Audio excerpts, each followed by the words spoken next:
The envelope was plain, white, letter-sized, unsealed. It sat on the security desk at 3:47 inches the morning like something left behind by accident, except the woman who placed it there had not been careless about anything in a very long time.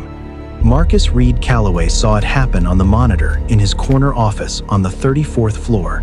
He had stayed late after the board meeting, still in his suit jacket, a glass of water untouched on his desk. He wasn't watching the lobby feed on purpose. He'd pulled it up to check on a delivery confirmation. And then the figure in the service corridor caught his eye, a woman in a gray uniform pushing a cleaning cart, moving with the particular exhaustion of someone who had been on her feet for 7 hours and had learned not to think about it. He watched her stop at the security desk, watched her take the envelope from her cart bag and set it down. She exchanged a few words with the night guard, brief, quiet, without expression, and then she turned and walked back toward the service hallway. She didn't look back. That'll be all. Marcus leaned forward. He called down to the desk. "Roy, that envelope the woman just left. What is it?" A pause, the sound of paper. Then, "Sir, it's cash. A lot of it." She said she found it in one of the conference rooms. She said to make sure it got back to whoever it belonged to. How much? Send someone down there Another right pause. now. Longer. $50,000, Mr. Calloway. All of it. Marcus sat back in his chair. He had been in business for 19 years. He had negotiated contracts worth hundreds of millions. He had sat across from people who lied to his face with perfect composure, and people who told the truth only when it cost them nothing. He thought he had seen every version of a person there was to see. He watched the empty corridor on the monitor for a long moment. Did she leave a name? No, sir. She didn't leave anything. He stood up, walked to the window. 34 floors below, the street was dark and quiet, and a woman in a gray uniform was walking east with her head down, carrying nothing but her bag and whatever it was that made a person like her do a thing like that. He picked up his phone and called his driver. "Don't let her see you," he said. "Just follow." Her name was Sandra Marie Collins, though Marcus would not learn that until later. She was 34 years old. She had worked the overnight cleaning shift at Calloway Capital for 2 years and 4 months, which was long enough to know which partners left their coffee cups upside down on the carpet and which ones actually threw their trash in the bin. She was good at her job in the way that people are good at things they do without being seen thoroughly, quietly, without needing to be told twice. She lived 14 blocks away, in apartment 3C at 741 Eddy Street. The building had a front door that stuck in the cold and a buzzer system that had not worked correctly since the previous winter. The hallway on the 3rd floor smelled like someone's dinner and old carpet and the particular stillness of a place where people came home tired every night and left again before it was fully light. The walls were the color of old mustard. The window at the end of the hall had a crack running diagonally across the lower pane that someone had covered with a strip of clear packing tape. Apartment 3C had 2 bedrooms. The larger one belonged to Sandra. The smaller one belonged to her children. Layla was 10. She had her mother's eyes and a seriousness that had come on gradually, the way it does in children who absorb too much too early. She knew how to make oatmeal on the stove without burning it. She knew which mornings her mother had come home past 4 and needed to sleep until noon. And on those mornings, she got herself and her brother ready for school without being asked. She had stopped mentioning things she wanted, not because she had stopped wanting them, but because she understood, in the wordless way children understand things, that mentioning them made her mother's face do something that Layla did not like to cause. Micah was 5. He had round cheeks and his father's dark lashes, and a way of watching the world with an attentiveness that made adults feel, briefly, observed. He did not speak in full sentences. He could form sounds, could push them into shapes that approximated words, but they scattered before they arrived. The architecture of language was there somewhere inside him, but the path between thought and speech had a gap in it that he could not yet cross. He had learned to draw instead. Moons, mostly, and suns, and small square houses with triangular roofs, and figures he called Mommy and Lay, rendered in crayon with the confident inaccuracy of someone who knows exactly what he means. When he wanted something he could not say, he drew it. When he wanted Sandra to read to him at night, he drew a moon large, careful, painstakingly round, and brought it to her. She always understood. The speech therapist had been clear the previous spring. Micah needed structured intervention, 3 to 4 sessions per week with a licensed specialist. Without it, the window for maximum progress would narrow. With the right support at the right time, he had every chance of catching up entirely. The cost, outside of what their insurance covered, was between $280 and $320 per session. The public school support program had a waiting list, 6 to 8 months, possibly longer, depending on funding. Sandra had nodded in the therapist's office and thanked her and walked out to the parking lot and sat in her car for 11 minutes before she trusted herself to drive.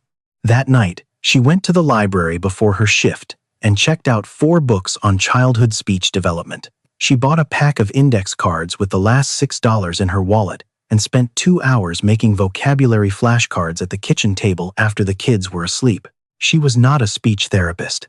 She knew she was not a speech therapist, but she also knew that 6 to 8 months was not an abstraction. It was Micah at 5, then 6, falling further behind, learning to navigate the world with less. She could not give him the sessions, but she could give him every hour she had.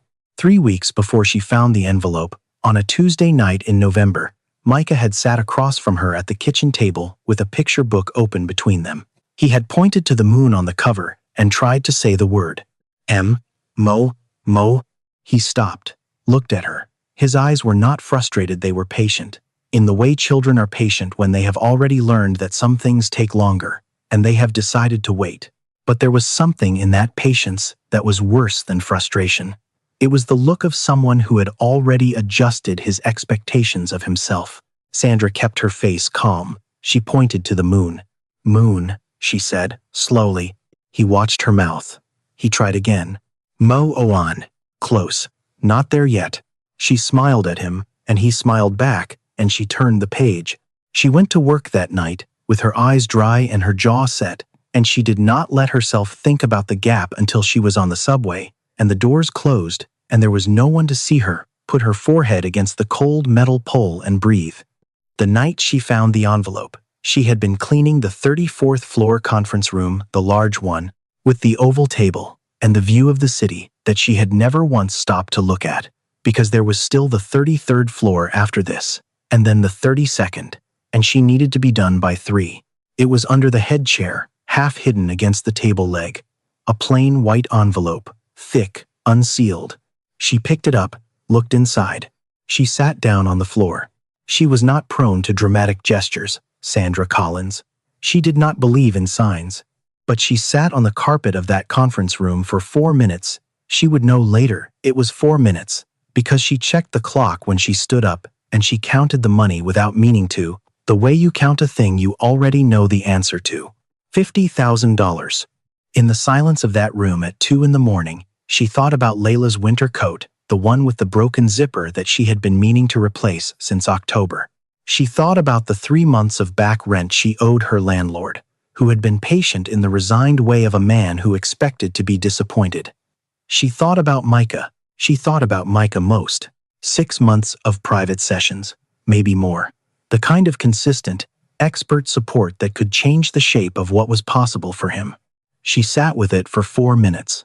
Then she stood up, put the envelope in her cart bag, pushed the cart to the elevator, rode down to the lobby, and set the money on the security desk. She did not leave her name.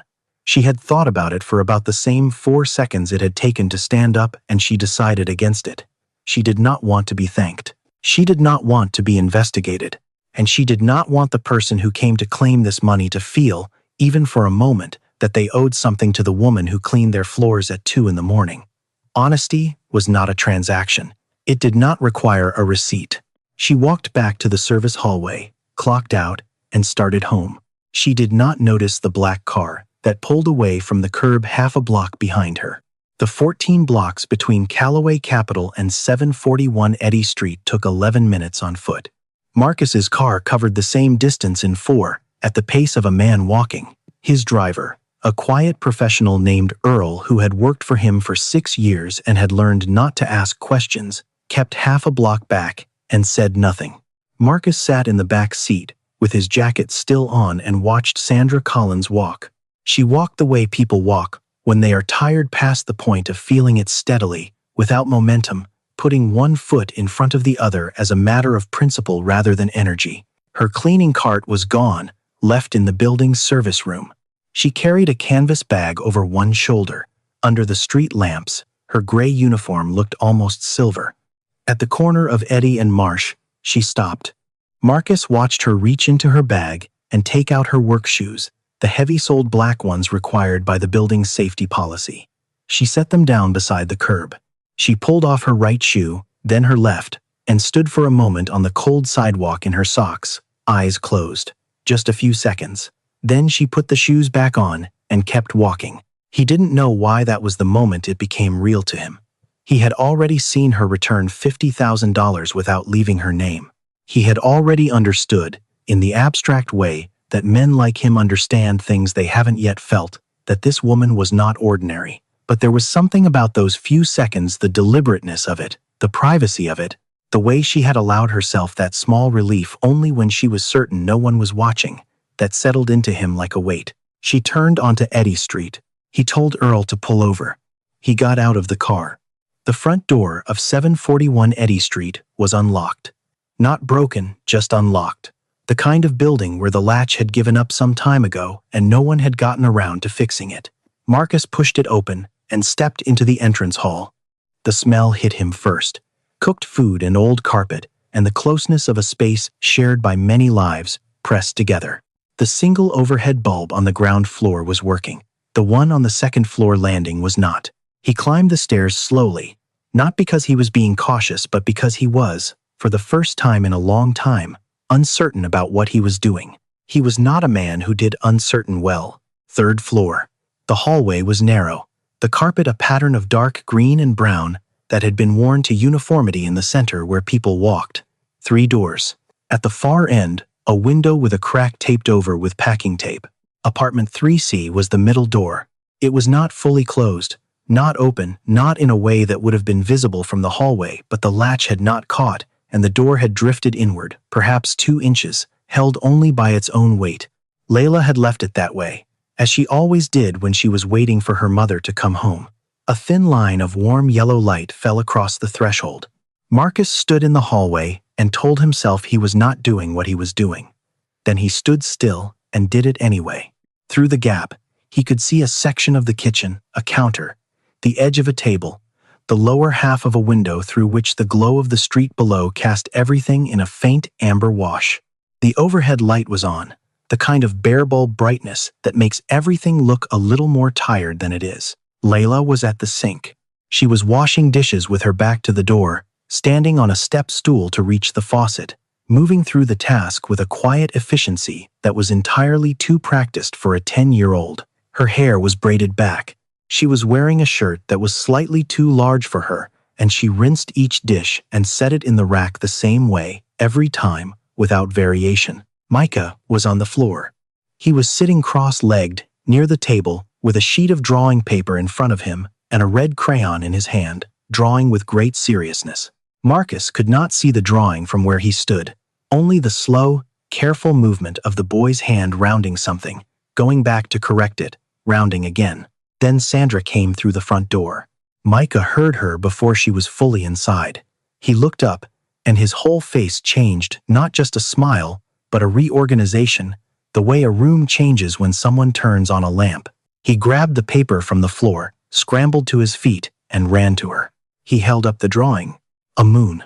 Large, carefully rounded, filled in with red on the inside and outlined twice in dark crayon.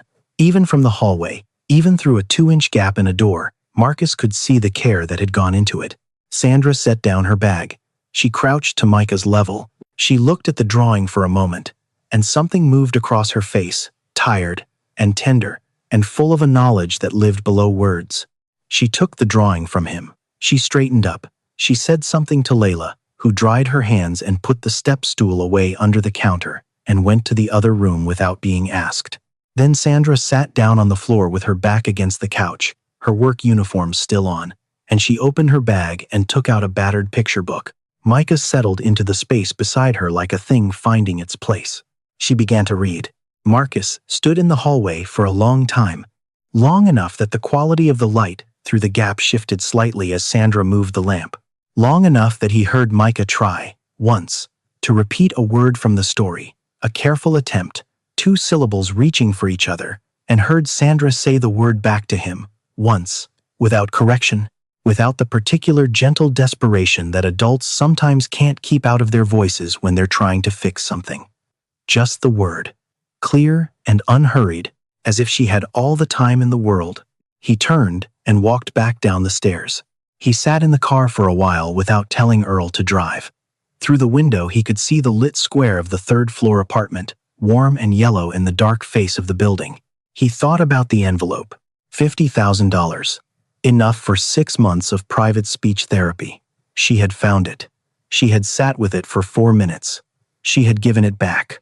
He had given money away before more than $50,000, and more casually, and to causes that were easier to quantify. He funded scholarships and infrastructure programs and medical research initiatives, and he was not ungenerous, and he did not think of himself as a man without conscience. But somewhere between the conference room monitor and this dark street, something had shifted in him that he did not have language for yet. The boy on the floor drawing moons because words wouldn't come. The woman sitting down in her work uniform without even taking off her shoes first, because her child had been waiting. The 4 minutes she had sat with $50,000 and then stood up. He knew, with the clarity of someone who has just understood something they should have understood sooner, that if he went up to that apartment tomorrow and knocked on the door and offered Sandra Collins a check, she would refuse it. Not out of pride in the performative sense, not to make a point, but because accepting it would mean something to her that he did not yet understand, something that she had decided mattered more than the money. And she would be right. He could not buy his way into this. He needed to think. "Take me home, Earl," he said. The car pulled away from the curb. In the rearview mirror, the yellow light in the 3rd-floor window stayed on for a long time. She found out on a Thursday. The building super, a heavy-set man named Gerald, who communicated primarily through sighs and post-it notes, stopped her in the stairwell that morning as she was coming back from dropping the kids at school. He told her that one of the tenants on the 2nd floor had seen a man in the 3rd-floor hallway 2 nights before, well-dressed, just standing there, gone by the time Gerald checked. Sandra listened to this with the stillness of someone who is processing information faster than their expression is showing. "What time?" she asked. Gerald shrugged. "Somewhere around 4:30. She thanked him and went upstairs. She sat at the kitchen table for a while. Layla had left a half-eaten piece of toast on a plate by the sink. The refrigerator hummed. Outside, a truck was backing up somewhere, the beeping regular and indifferent. She thought about who knew where she lived. The answer was short, and one item on that list had a reason to know exactly when she came home. She arrived at Callaway Capital at 11:15 that morning, still in her street clothes, her cleaning ID clipped to her jacket pocket. She told the front desk she needed to speak with Mr. Callaway. The receptionist, young, polished, visibly uncertain about the woman in front of her, told her that Mr. Callaway's schedule was fully committed through the afternoon. Sandra looked at her steadily. "Tell him, the woman from the 34th floor is here," she said. "He'll know." She waited in the lobby for 7 minutes. Then the elevator opened, and a man in a charcoal suit stepped out, and she knew immediately it was him, not because she recognized his face, but because of the way he moved through a room, the ease of someone who had never once walked into a space and wondered whether he belonged there. He stopped a few feet from her. He was taller than she'd expected, and he looked, she thought, like someone who had not slept. "Good. Miss," he started. "You followed me home," she said. It was not a question. She had decided on the walk over that she was not going to ask questions she already knew the answers to. Marcus held her gaze. Around them, the lobby continued its morning business people crossing the marble floor, phones ringing somewhere behind the reception desk, the soft percussion of a functioning building. He seemed, briefly, to consider several responses. Then he said, "I wanted to understand why." "There's nothing to understand," Sandra said. "I found something that wasn't mine. I returned it." That's the end of the story. People don't sit on the floor for 4 minutes with $50,000 and then hand it back because it's simple. The lobby was not a private place.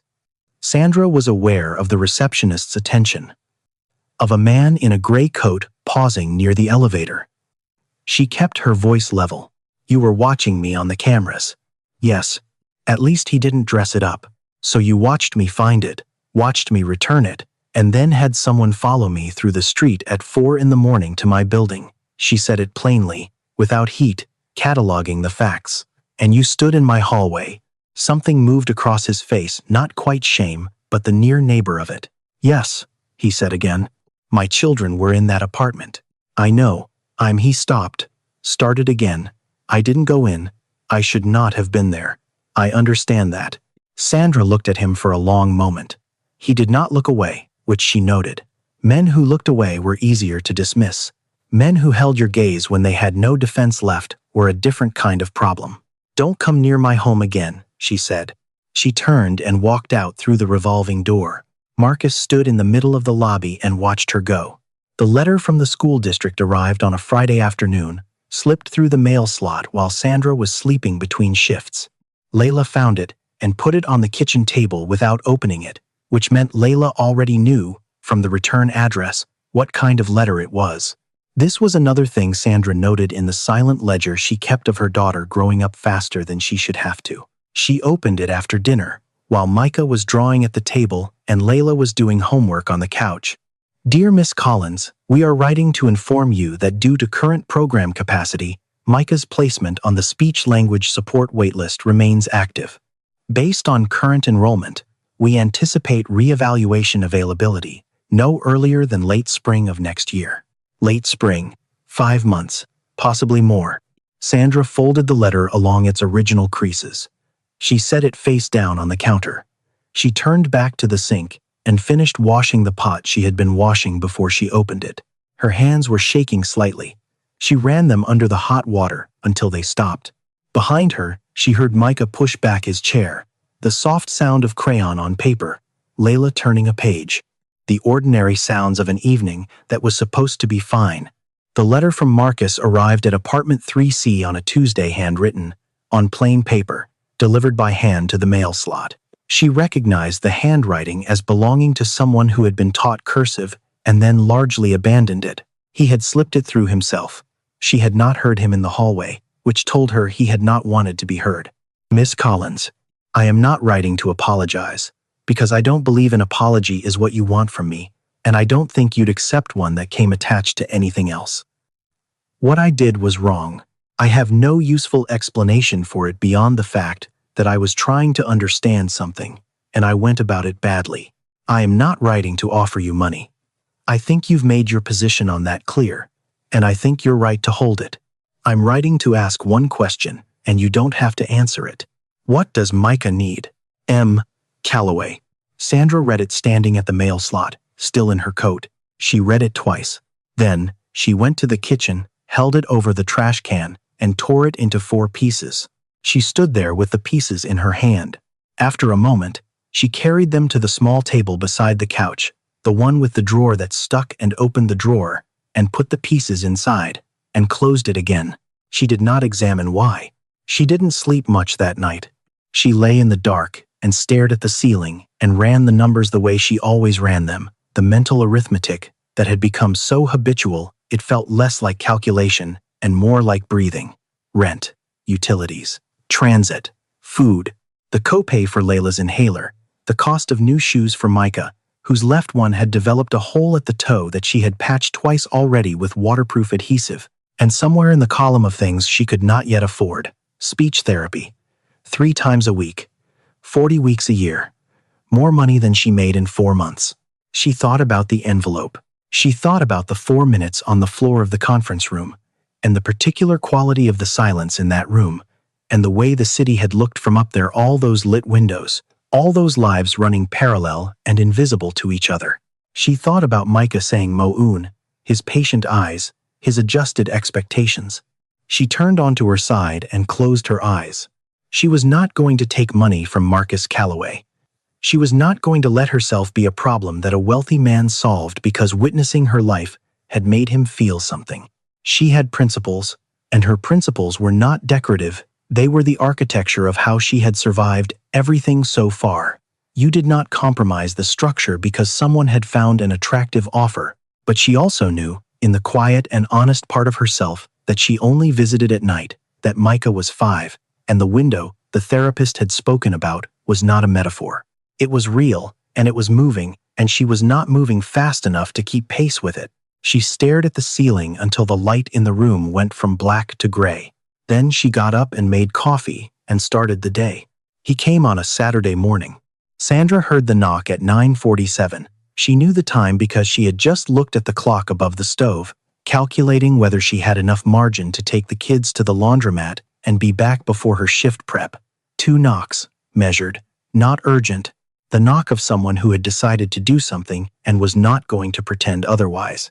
Layla looked up from the table. "Stay here," Sandra said. She went to the door and opened it without checking the peephole, because she already knew. Marcus Reed Calloway was standing in the hallway of 741 Eddy Street in a coat that cost more than her monthly rent, holding nothing, looking like a man who had rehearsed several versions of this moment and discarded all of them. Sandra stood in the doorway and did not move back to let him in. Behind her, she heard Micah's crayon stop moving. "I told you not to come here," she said. "I know." He didn't offer anything beyond that, no justification, no softening. "I have something I want to say. If you want me to leave after, I'll leave." She looked at him for a long moment. The hallway smelled like old carpet and someone's Saturday breakfast from the apartment below. Somewhere on the floor, a television was on, the muffled rhythm of a morning show. "Say it," she said. She did not move from the door. He held her gaze. "You returned the money because you don't want to owe anyone anything," he said. "I understand that. I'm not here to argue with it. But Micah didn't find that envelope. Micah didn't make that choice. And Micah doesn't owe anyone anything either." The hallway was quiet. Sandra said nothing. But she did not close the door. Behind her, she was aware of Layla having gotten up from the table. She could feel it, the way mothers feel movement in a room without seeing it. She was aware of Micah, somewhere behind her left shoulder, watching the man in the doorway with the attentiveness he brought to everything he did not yet have words for. "I'm not here to give you money," Marcus continued.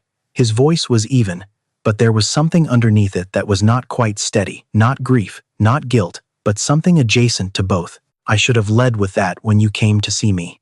I didn't, and I should have. Then what are you here for?" He took a breath. "There are 47 kids in this zip code on the same wait list as Micah," he said. "I looked it up. 47 children waiting 6 months or more for speech therapy support that their families can't afford out of pocket. The school district doesn't have the funding. The nonprofit infrastructure is underdeveloped. It's a gap that exists because no one has made it a priority." Sandra watched him. "I want to fund a program," he said. "A real one, not a one-time donation. A structured fund, administered through the school district, that covers speech-language therapy for low-income children in this area, starting with the elementary school on Calloway Street. Starting this semester, if I can get the logistics done in time." He paused. "Micah would be the first referral, not because of you, and not because of the money, because he's already in the system, already assessed, already waiting. The program would get him into sessions within the month. And it would do the same for 46 other children whose parents are doing the same math you're doing every night." The silence stretched. Sandra looked at him, really looked at him, the way she rarely let herself look at people, because it cost something. She was looking for the angle, the performance, the particular satisfaction that certain kinds of people got from being witnessed doing good. She had seen enough of it to recognize the shape. She didn't find it. What she found instead was harder to categorize: a man who looked genuinely tired, and genuinely uncertain, and genuinely sorry, and who was standing in a third-floor hallway in a building he had no business being in, making a case he had apparently decided was worth making in person. "Why are you telling me?" she said. "If it's a program for the district, you don't need my permission." "No," he said, "I don't." "Then why are you here?" He was quiet for a moment. "Because I watched you make a decision in that conference room that I don't think I could have made," he said. "And I've been thinking about it for 2 weeks, and I wanted you to know that it wasn't that what you did wasn't invisible, that someone saw it." He stopped. "That's all." Sandra looked at him for a long time. The morning light in the hallway was thin and gray, coming from the cracked window at the end of the hall, falling across the worn carpet in a long, pale stripe. From below, the faint sound of the television. From inside the apartment, Micah had begun to draw again the soft, deliberate scratch of crayon on paper. "I have one question," Sandra said. "Okay, are you doing this because you feel sorry for me, or because it's the right thing to do?" Marcus didn't answer immediately. She respected that the pause of someone taking the question seriously, instead of reaching for the comfortable answer. "When I first followed you," he said slowly, "it was because I was moved by what I'd seen, and maybe that's close to pity, I don't know. I've been trying to be honest with myself about it." He looked at her steadily. "But the program isn't about you. 47 kids were on that list before I ever saw your face. What you did just made me look. So both. Maybe. But the thing I'm proposing stands on its own, regardless of you and me." Sandra absorbed this. "If Micah is enrolled in this program," she said, "he's enrolled the same as every other child. No special treatment. No one knows his mother had anything to do with this." "Agreed. And I don't want my name associated with the fund. Not in any literature. Not in any announcement." "Agreed." She looked at him one more time. Then she stepped back from the doorway, not far, not an invitation, just enough to signal that she was done blocking it. "I'm not thanking you," she said. "I'm not asking you to." She nodded once, and she closed the door. The program was formally established 6 weeks later. Marcus had moved fast, cutting through the district's administrative process by funding a dedicated coordinator position alongside the clinical budget, which compressed the usual 6-month approval timeline to weeks. It was administered through the district's student services office, funded by an anonymous private donor. The announcement in the school newsletter was 3 sentences long. It mentioned that referrals were open to all eligible students currently on the district waitlist. Micah's name was at the top of the list. His first session was on a Wednesday afternoon in February. Sandra took the afternoon off. She had the hours saved and sat in the waiting area of the therapist's office while Micah was inside with a woman named Dr. Patricia Webb, who had a calm voice and a room full of picture cards and blocks and a small table the exact right height for a 5-year-old. Micah came out after 45 minutes holding a sticker of a star. He held it up to show Sandra. She held out her hand, and he pressed the sticker onto her palm with great solemnity. They went home on the bus. Micah sat beside her with his head against her arm and fell asleep before they reached their stop, and she let him sleep and carried him up the stairs and put him to bed still in his coat. Life did not transform. That was not how things worked, and Sandra had never expected it to. She still worked the overnight shift. The apartment at 741 Eddy Street was still the apartment at 741 Eddy Street. The sticky front door, the taped window, the hallway that smelled like other people's evenings. Layla still woke up before she needed to and took care of things before she was asked. But Layla had started going to the library on Tuesday afternoons, just for herself to read, or sit, or do whatever 10-year-old girls did when they were briefly relieved of the low-grade vigilance of being the responsible one. She had started checking out novels. She had started coming home with opinions about them, delivered at dinner with a conviction that made Sandra quietly, privately glad. And Micah went to Dr. Webb on Wednesdays and Fridays. He came home from each session slightly quieter, slightly more inward, as if he were filing something away. He still drew moons. He still communicated in pictures as often as words, and probably always would. To some degree his mind worked that way, in images first, and that was not a deficiency, it was just how he was built. But something was shifting, slowly, at the foundations. Sounds were finding their shapes more reliably. Words were arriving more often at the right address. It was a Thursday evening in late March when it happened. Sandra was on the couch, still in her regular clothes, not yet thinking about the shift. The lamp was on. Layla was at the table doing homework with the focused frown she had inherited from her mother. The apartment was the kind of quiet that is not absence of sound but the presence of familiar ones, the creak of the building settling, the low murmur of the street below, the hum of the radiator finding its rhythm. Micah came out of the bedroom. He was carrying the moon, drawing not a new one, but the old one, the red crayon moon from the night Marcus had stood in the hallway. The paper was soft at the folds now from being carried and set down and carried again. He had kept it somewhere in the pile of drawings beside his bed, with the particular archival instinct of a child who knows which things matter. He walked across the room and stopped in front of Sandra. He looked down at the drawing. Then he looked up at her. His mouth moved. She could see him building it, assembling the sounds the way Dr. Webb had been teaching him, the deliberate placement of each piece, the small muscular effort of making language do what he needed it to do. He said, "Mom, my." Then, slower, "Read."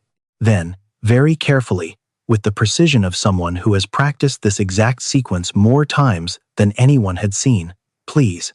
3 words, not fast, not easy, not without effort. The sounds were not perfectly formed. The play in plays was still a soft blur.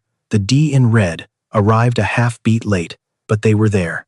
All 3 of them, in order, in sequence, carrying the thing he meant. Sandra did not move for a moment. Then she reached out and took the drawing from him. She looked at the red moon, the careful double outline, the crayon pressed hard into the paper by small, serious hands on a night that already felt like a long time ago. Her eyes filled. She didn't try to stop it. She opened her arm, and Micah climbed onto the couch beside her, and she pulled him in and reached for the book on the side table, the same battered one, the one with the moon on the cover, and opened it. She needed a moment before she could begin. Then she began to read.